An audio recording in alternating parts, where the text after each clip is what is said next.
the end of the day, it's not about what you have or even what you've accomplished. It's about what you've done with those accomplishments. It's about who you've lifted up, who you've made better. It's about what you've given back. Denzel Washington. Welcome to Inspire Vision.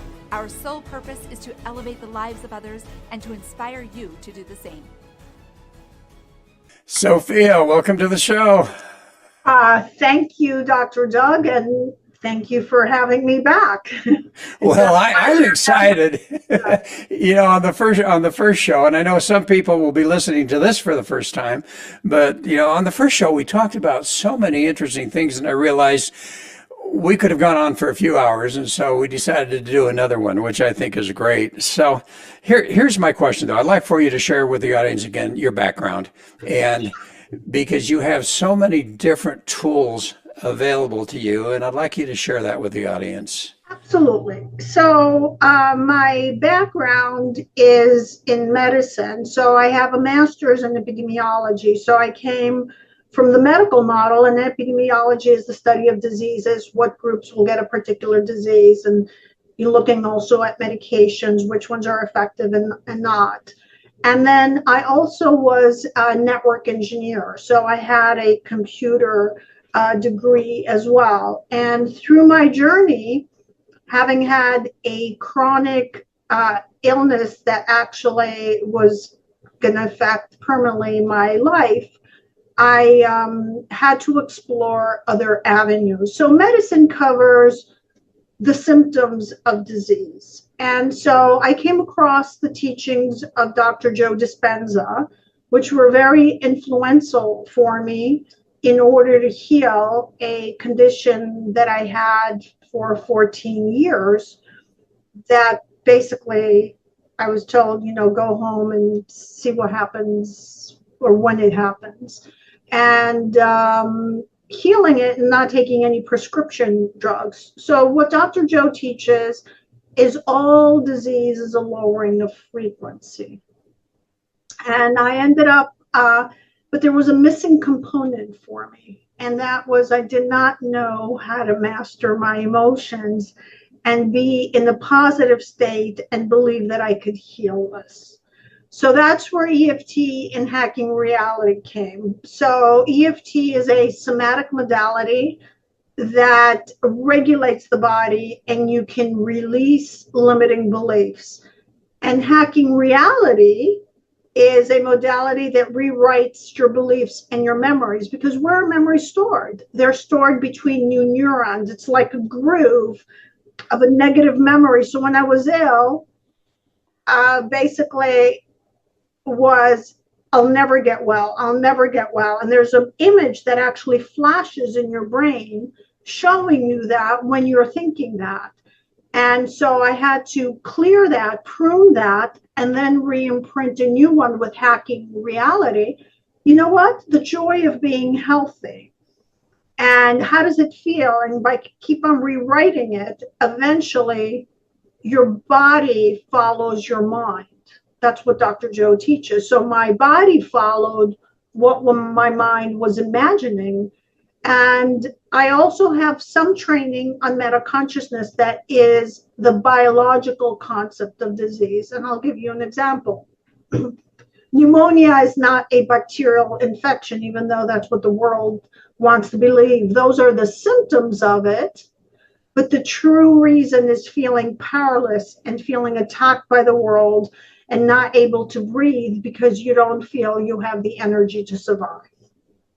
And in my case, I could not let go. So my body was showing me that I couldn't let go of my toxic beliefs and thoughts, and therefore I was ill. So I think the combination of three that are actually almost the same thing from a different angle is what helps people get empowered, because now we see so many healings, people healing from cancer, people literally having a new reality. You're not bound to what medicine said. And I've done a few events with Dr. Joe. I've seen blind people see. I've seen people walk out of wheelchairs. I mean, I'm a prime example. I got off my meds after 14 years. Yeah, it's amazing. And I have, as you know, I spent a week with Dr. Joe also in one of his courses. And it just amazed me. I come from a medical background as a dentist, and what amazes me is that these healings are taking place, and I had never heard of that before, and that's what really fascinated me. And yet, what I find is that some people really experience that amazingly well. Others don't necessarily experience it. And so what was interesting is you talk about you went a little bit beyond that because you found that there were other areas. And I think you hit on one of the key areas is how do we really let go? I think that, this concept that our emotions in a large degree affect our health.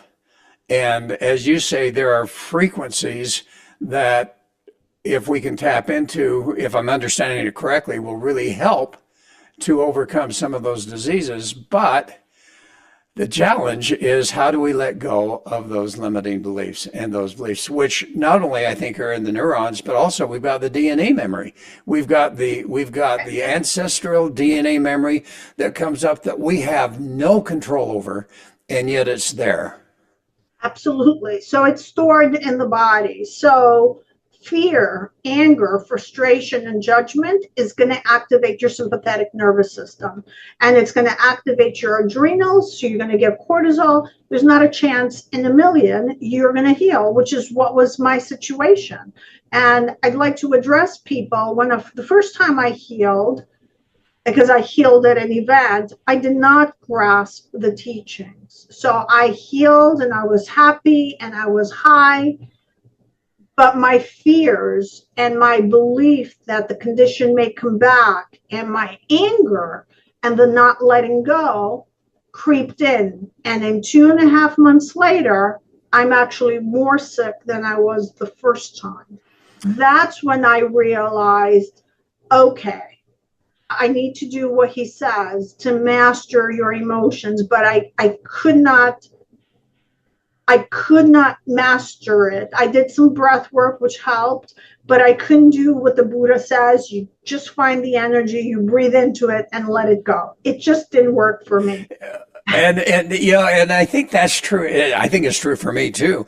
And I think it's true for a lot of people. And so what I'd love to do on this one is to actually go through step by step meditation and how that can work and the different types that may be of value, because what I've found is everybody responds differently. So, here you are at one of Joe's events, you get healed. Other people that are hoping for that don't. And it has nothing to do with, quote, the meditation. It has everything to do with other things. So let's talk about step by step. If we're meditating and that's not happening, as it didn't for you per se, then we get to EFT. Then we get to hacking reality. Then we get to metaconscious. I think that could be a great discussion here. Absolutely. So I started meditating, but I could not still my body and I could not enter the happy state. So I'm going to address the meditation that Dr. Joe does, because there's various meditations, but there's a component that all of them share. Yes. To not engage to those thought patterns. That is key. I don't care what meditation you do, whether you just watch your breath or you're just observing. The key here is to disconnect from that story that's being told in your head. And each person has a default negative story. And I had one. And I was also very restless, wanted to get up. So I had to train my body. And the reason why I had challenges is because the moment I started meditating, all my emotions were coming up and I did not know what to do with them. That was the challenge. So I stuck with that and I combined EFT. And I'll continue back with the meditation. So with EFT, the anger started coming up, the pain started coming up, and there was a moment of relief. So my meditation started getting better because now I could stretch it a bit longer. And then eventually I stopped engaging with the story. Not that I'm perfect. Like this morning, I meditated for 3 minutes. The story was coming up, and I said, "Okay, and Sophia, are you going to waste your time engaging in this bad story, or are you going to do what you already know that works?" So I made a conscious choice, and I did not engage. The next level that we do in meditation, especially if we're healing, is what we call mental rehearsal. To start envisioning your future and what it would feel like, because the thought's going to send the signal out. So your thought is, I want to heal. But the emotion, which is the electromagnetic frequency, is what's going to draw it back into your heart, right? So that was the next step. So what happened is I could have the thought, but I couldn't sustain the feeling because there was this belief I'm never going to get well, or it's going to work for everybody else other than me. Even though I had healed the first time, I was focused on how I lost it. Something happened. There was something about me that I lost. The reason I lost it, I just didn't understand the process, and I could not let go of what had happened to me. I had been 14 years sick. Why did it happen to me? Why didn't it happen sooner? And what if this thing doesn't work? What if I relapse? All those crazy thoughts. So EFT continued to be very positive for me because those stories were going away. And then hacking reality is I would rewrite the story. I kept on envisioning. And of course, there was a forgiveness because my situation was due to a wrongful surgery that I didn't need. And I voiced my opinion, and I knew they were wrong, but I couldn't stand up. They scared me so much that this is the only choice you have. So I ended up doing the wrong choice, paid the consequences. So I eventually had to forgive. I'm not forgiving for them. I'm forgiving for me. I'm breaking the link of holding that story. It's them. It was an experience, a wrong turn in the hologram. I made a wrong choice.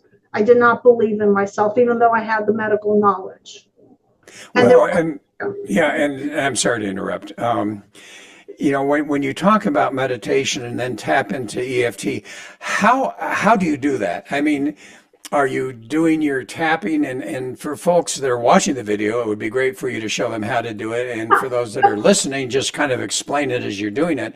But how does that correlate? I mean, if I'm going to meditate, do I do EFT first and then meditate, or do I meditate and then do EFT, or how does that work? Okay, so before I meditate, I set my intention and what is it that I want to change.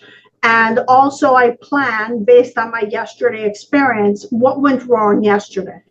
So I would wake up in the morning and I would have anxiety and overwhelm. So I would tap for 20 minutes, not more, 20 minutes to reduce the overwhelm and this thing that I'm going to go attach to these thoughts. So I put my body in a positive state to meditate. And over a period of time, now I meditate an hour and 15 minutes. That's usually the shortest. I go an hour and a half, but not more than that. So this morning I meditated an hour and 15. I tapped before because I had some anxiety about some things and something for later on this evening. So I cleared out and I was able to meditate. So I do that before and I set my intention. In the beginning, I did not understand and I would just go into the meditation and obviously I got lost. So now I remember what I did yesterday, what went well yesterday, and then I use what went well, just like someone who's training for a run. That's exactly what I do. And then I stay in the meditation, and if there was something that come up, I write it down. So I wrote down after the meditation, because I ended up in a good state today, what negative thoughts I want to avoid. So I took that with me afterwards. And I did do my mental rehearsal. What would my future be like if I achieve what I truly want? And for me, it's to break free of some more limiting beliefs and how I can be of service more because I believe in this work. I literally. Well, yeah, it's amazing. And so when you're tapping, and I want you, yeah, I'd love for you to show and explain how you do that. But when you're tapping, what do you do with all the thoughts that come in mind, or are you consciously doing something or saying something in your mind as you're tapping? So could you share how Okay, you actually do that? Okay, so I will pick up a fictitious example, not completely fictitious, as someone who is causing resistance on the solution. And so I woke up this morning feeling that this person is an obstacle. So I check in and it's anger and frustration. And I usually pick one emotion at a time because it works best. So I check with my body. Where is my frustration? In my case, it's in the abdomen, and the belief is she's going to block my success. That's the belief I have. Okay. And how intense it is, it's 9. So I woke up this morning with this. So I said to myself, I'm not going to let this take over my meditation. So even though I say to myself, even though I'm so frustrated, so and so is really blocking the solution to this problem. She's so stubborn, and I feel it in my abdomen. I'm open to seeing things differently. We do the statement 3 times. Even though I am really so frustrated, I can't believe I'm offering a win-win solution here, and all she focuses on being an obstacle and so stubborn. And I accept this is what the situation is, and I'm open to finding some clarity. And even though I am really frustrated and angry, I'm actually feeling it in my abdomen. I can't get why she can't get that I'm trying to offer a solution. Now, as you're saying this, I'm going to interrupt you, and I apologize for that. But as you're doing that, you're tapping the edge of your hand. It's called the karate chop point, and this changes polarity. So we start the sentence 3 times with even though. So we change the polarity in the body because the body has a polarity. After I do these 3 sentences, and if you notice, I start with the even though, which means I'm not accepting this is going to stay in my reality, and I put a positive spin at the end. And I will break down the formula for people to know. So how do we do it? Then I'm going to go afterwards to the body parts and say whatever thing about the situation. So the top of your head, you're tapping. Yes, top of the head. Then there's going to be between the eyes, side of the eyes, under the eyes. I think if I remember well, this is the stomach. Then we have under the chin. We have at the side of where the female wears her bra. It's under the arm, but where the bra band is, and under the breast. This is the anger point. That's the liver. Okay. So always, and then we do the hands here because there's tons of meridians that go here, and we do this. And we just go through all the body parts, and each one is a different organ. So, and as you're doing that, are you repeating what you repeated initially? No, now I change it. I can't believe she's such a spoiled brat. She's blocking everything, and here I am trying to offer a solution. And then I just repeat the emotion because I'm focusing on the emotion. I'm putting my awareness on the frustration. And that's what brings it down. My voicing of the story, I'm being heard. So that's the cognitive part. And by tapping on the various points, it's like a hammer breaking the solidified anger that's stored. And you're letting now the electrical charge move through. Remember, we spoke last time that when the emotion gets stuck, just like a Walkman, it acidifies and it becomes solid. And then the signal between, the cells have a voltage. The signal doesn't go through. They're static on the line. And so your tapping actually calms the body down because If you're being chased by a tiger, you wouldn't be tapping. That's number one. And usually anger raises your alert. So the body's getting a signal, okay, something's safe here, but we're also tapping on the energy for it to get released. And it's the words that eventually say, and then eventually what happens after a few rounds, you know what, I'm going to give it my best try, and I'm going to set my intention that she's going to accept it. And if she doesn't accept it, I am just letting go of this frustration because it's not helping me. So I basically say what it is that I'm feeling versus it playing in my head in meditation that it goes, I can't believe I'm going to kill her. I want to strangle her. You know what? I want it to be reversed. Let's reverse the roles. What would it be like if she was in the, you know, all these things go in your head. They do. Right, right. And so now I'm verbalizing. So to make it clear for the people who are listening, you take what the event is. The event has to be in the present moment because creation happens in the now. It's not what happened yesterday. It's what you're thinking about the event that happened yesterday. So what is it that I'm feeling about this event? So it could be anger, it could be hate, it could be fear, whatever. So what is it that I'm feeling? Where am I feeling it? So I feel it in my abdomen. I feel it in my head, which is where I'm going to put my awareness. And what is the intensity? The reason we do the intensity, so we want to train the brain with biofeedback because we see actually it goes down. It actually will go down. And we want to bring it, if you can bring it down to a 0, that would be great. But bring it to a 2 is good enough. So it's the event, thinking about it now. The event could have happened 20 years ago, but what is it that you're feeling thinking about it now? So I am angry that this woman did this to me.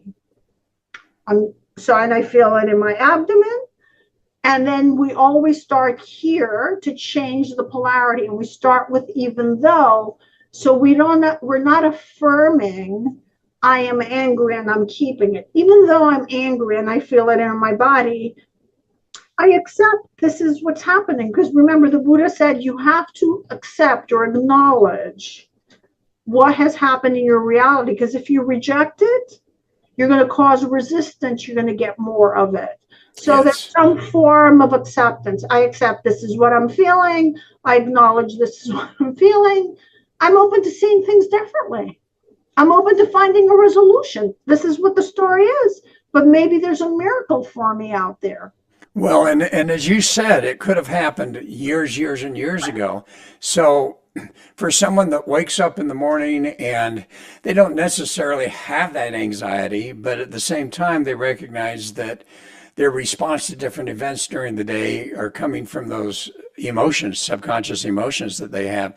So can you just tap and just with the message of having a good day and that type of thing? Absolutely. Once you're in a neutral state, you can go. I'm not going to let my past dictate my future. I'm looking forward to having a wonderful day. The joy of achieving my goal, being grateful for being on another podcast. Somehow it manifested out of nowhere. And then start feeling the positive emotion. So that is actually a great point you brought. After we clear, because remember, if you are in beta brainwaves, you're not going to think positive. So if you neutralized, now if you're a type of person that woke up happy, why not go happy and say, you know what? I am grateful. I'm alive. I am grateful that I'm awake. I'm grateful that I have a lovely home over my head and I'm able to serve other people. Absolutely. Amplify it and feel it again and put your awareness on the joy. So tapping, I mean, it sounds a little woo-woo, and I recognize that, your experience and many others is it's so valid, but what is it about tapping, if you have done any research into that? If not, that's okay. But what is it about tapping those various areas that tends to release some of these issues? Okay, so the belief is, and the research is out, they have over 300 studies, it resets the amygdala, and the hippocampus. So the amygdala is the fear center. So just the fact you're tapping brings unconsciously the body to feel that it's safe. And it's a cumulative effect. So don't expect just to do it once and then feel that it's safe. And so the evidence has shown now, the research is out, that it downregulates 6 genes for stress, and one of them is cortisol. And we know what cortisol does in the body. Yes.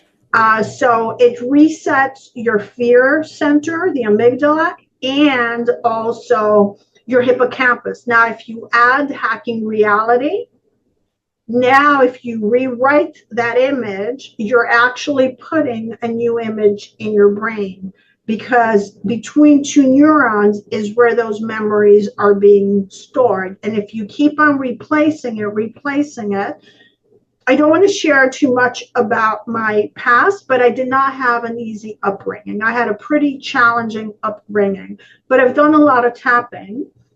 So those traumatic memories seem to kind of like belong to someone else now. So when you talk about hacking reality, and I know you mentioned after your meditation, sometimes whatever comes to mind, you write it down. But at what point in time, when we talk about hacking reality, that's a great description, but what is that exactly? And when do you do that? And how do you do that? Okay, so we work on someone who had an accident, right? So we have to clear the emotions of the accident, the belief that they've created for the accident. I mean, I could share a very intimate story for your audience, and it took me a while. So I was working on a forgiveness on a family member, and no matter what I did, no matter what emails I sent, the forgiveness was not happening.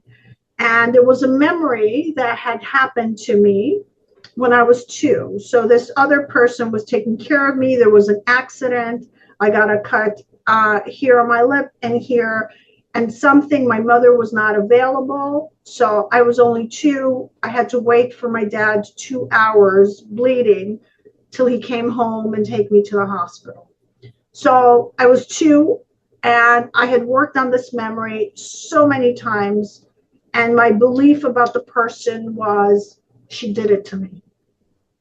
So as I'm working on the memory, it showed up again. It was probably the 6th time I was clearing it. A voice came into my head, and it said, do you know how a baby puts its finger in the outlet and associates the outlet, the electrical outlet, with a bad thing and pain? You've associated this person with emotional and physical pain. The moment that's called a cognitive shift. The moment that I saw how I unconsciously created, because a 2-year-old did not go unconsciously create, it was probably one of my life lessons I chose to have. Now it collapsed. Within less than a month, I spoke and saw the person that I hadn't spoken to in 30 years. Wow. So the relationship is not perfect, but there's a flowing in the relationship, and there's a caring, and there's a lot of sadness from both sides. She is not at that level seeing it, but I saw how I created it. So every time there's a tension that comes up, I see, okay, what is it in me that has the belief to be experienced and be creating this? Because who's projecting the reality? I am. You are, yeah. So that was a real lesson for me, and it's called finding the original imprint.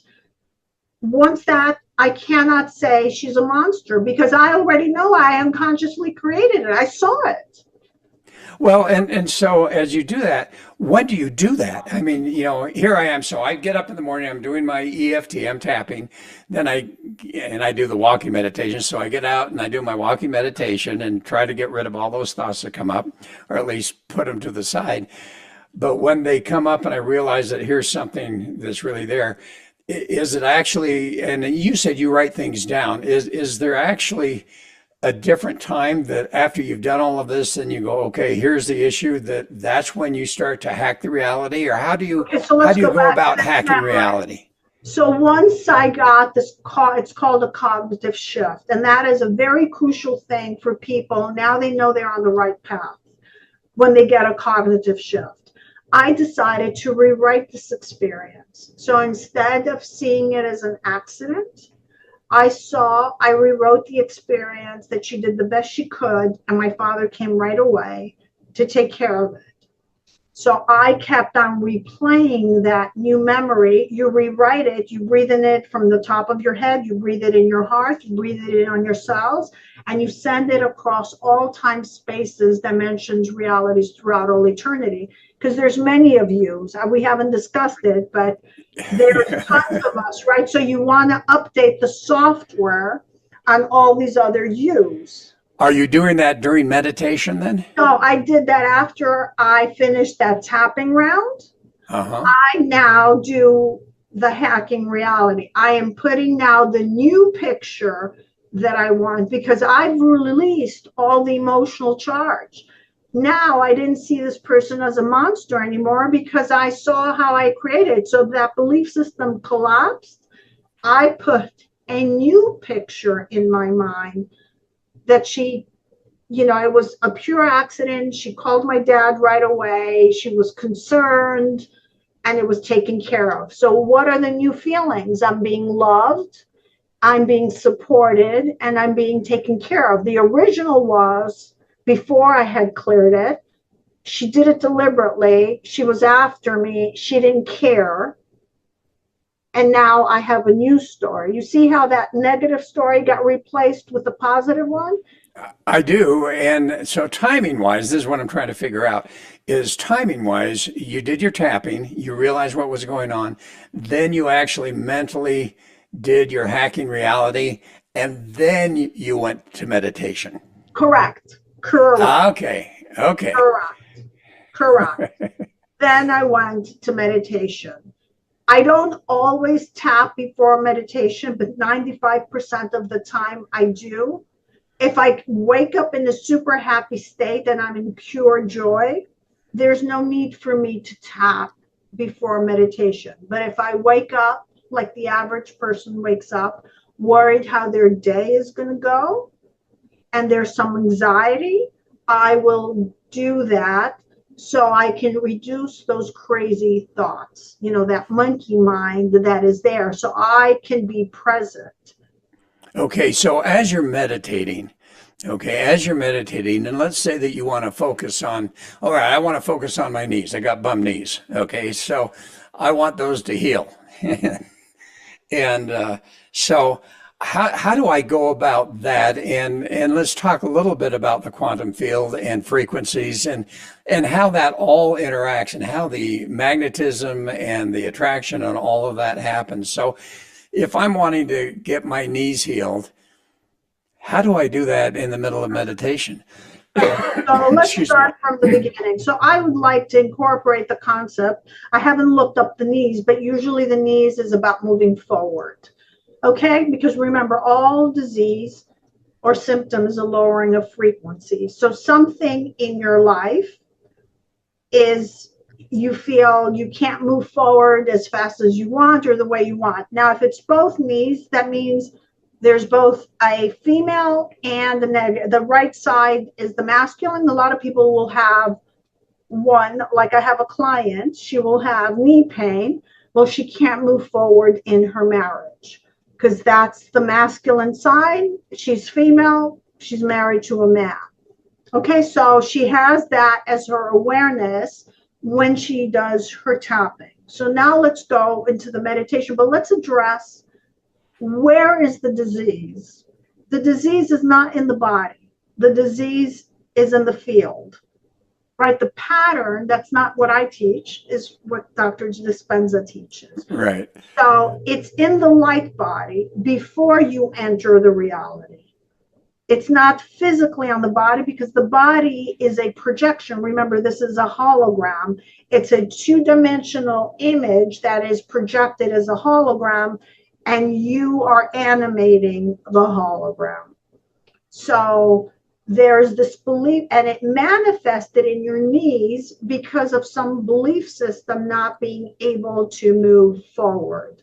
So when you go into meditation, and this is not always easy, is to disconnect from the physical pain. Stop the thoughts, because the thoughts are going to start flashing, and eventually, to the best of your ability, because it doesn't happen to me all the time, but I have moments that you are pure awareness. You're just awareness. That is the best moment, because when you're pure awareness, now you can fully embrace visualizing and feeling the joy of having your knees healed. Because when you're connected to the reality and the thought patterns, there's a story playing at the back of your mind. And that story is blocking you from the belief that you can heal. Like in my case, I did not believe I could heal because of all these stories. When I finally became awareness and I would practice the joy of feeling well and having let go, because I wasn't letting go of all these stories, then eventually the body started reflecting. So going back to you, visualizing now yourself walking, being in the joy of walking. And after meditation, being able to sustain that. Because when you leave meditation, you connect back to the body. Oh, here it is. My knee hurts again. This will just doesn't seem to go away no matter what it is that I do. That is where you consciously have to know that that thought is going to come. No, that's the story to the old self, because these are parallel me, this very moment, that's perfectly healthy. All right. So I'm going to interrupt you there. So you talk about, okay, here's what the knee means. How does someone, if someone is experiencing whatever it happens to be, how do they go in? Because obviously you've done enough research that when I said knees, you thought for a minute and you go, okay, this is what it is. How does someone discover what that is? I've got a bum shoulder, or I've got a bum elbow, or my feet hurt, or maybe I've got diabetes, or whatever that happens to be. Is there a place that someone can go to actually go, okay, based on this? There is 2 modalities that have it. You probably have to find a practitioner because the information is not fully online. One is called German New Medicine, which is the same as meta consciousness. It evolved to a new name, and it was developed by a German doctor. Louise Hay did some preliminary, but it wasn't in depth. So Louise Hay has some information, but it's not the exact thing. Someone who has Hashimoto, a perfect example, is they weren't heard and they weren't able to speak up. So now they have issues on their throat. The teeth, depending which tooth it is, it's not being able to bite the reality. Therefore, you're getting cavities or whatever it is. So usually what most people do is they do a single consult with a meta consciousness or a German New Medicine practitioner. Both are equally good. Just the one is branched off from EFT. So she happens to be an EFT trainer. So she's done some changes, and you get one consult and it tells you what the stories are, what your symptoms are. For example, if you're not able to micturate, which means to urinate, you're afraid to mark your territory. So then the person will ask you, what memories did you have where you were feeling afraid, so you can heal those, right? Or a child wetting their bed when they're young is issues with the father, and it's usually male children having a conflict with the dad. And that will give you insight to heal. So it's an extra added thing. I think it's very helpful because in my case, I did have pneumonia, and it was this powerlessness that I had. And I felt the world was coming and attacking me. Plus, I had some other symptoms. And I did have some other ailments, and it gave clarity in me, it gives you insight to which traumatic memories to heal. And once those are gone, now the body can start to be free. Okay, so you talk about lower frequency in your body, and then obviously we're tapping into that quantum field where we're trying to receive what the higher frequency comes in and replaces the lower frequency. Correct. The joy, when you're visualizing the joy of being healed, that is a high frequency. And I think I shared with you the maps of consciousness from Dr. David Hawkins. At 540, which is unconditional love, the body can receive instantaneous healing. So you asked, why do certain people at an event heal? Number one is they fully surrender. So they let go. They've had enough, whatever it is they believe take over. And then the unconditional love sent from the healers is going to raise the body frequency. So if the healers could connect to a super high frequency, the individual was open, grateful to receive, because gratitude is the state of receivership, and they've surrendered without their limiting beliefs. Now the healing is going to happen instantaneously. So 540 on the maps of consciousness is instantaneous healing, which is unconditional love and joy. Oh, that's wonderful. And I actually tap into the solfeggio 540 quite a bit. Others too, but I'll have to look at that a little bit more carefully. So I think the one thing that really strikes me of what you said is that, and I'm one of those that tries to do it on my own. And yet, ultimately, if you're wanting to use a lot of these modalities, you really need help. You really need a coach. Yeah. And so what I'd like for you to share with the audience is, how do people find you, and what are you able to do for them? Okay, first of all, I'm a guide. So all healing they're going to do, I'm going to guide them on holding a safe space and using my intuition to help them uncover their traumatic memories and I've taken the foundation of meta consciousness. What's the story behind the condition? So, and the reason they need someone is the mind that created the problem cannot see the solution, right? And especially when it's a traumatic memory, you don't want to be dealing with your trauma on your own, because your brain is going to pull you to the memories of the trauma. So I would love for people to look me up on my website. It's tapintourbestself.com. They can have a complimentary 20-minute session, usually takes longer. It's free. And I can guide them, help themselves, and also learn how to tap on their own so they can heal. The key here is not to be dependent on me. Yes, in the beginning, they will have sessions with me, but it's taking the skill and then having it on their own. So they become, as Dr. Joe says, their own master.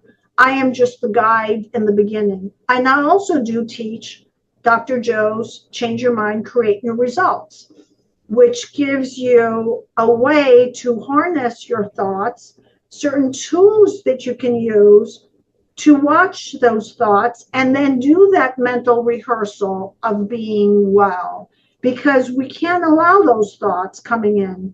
Those are the ones who are creating the reality. Nothing's going to change. The world's never going to change. I'm never going to get well. I'm not good enough. Healing is only for the other person, not for me.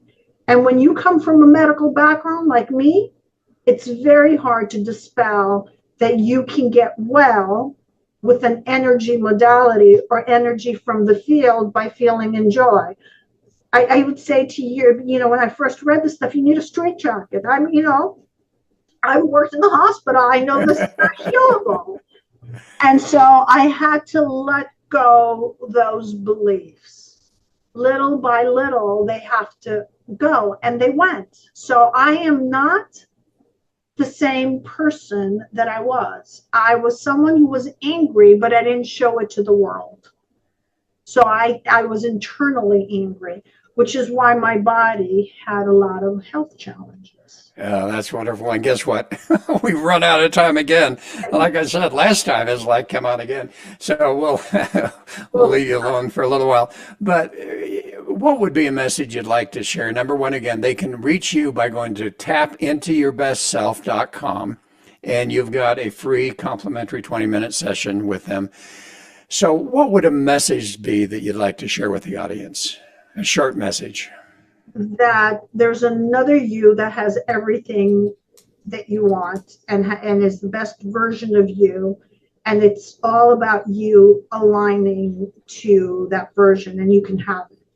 Nothing can stop you from having it if you truly desire and align to it.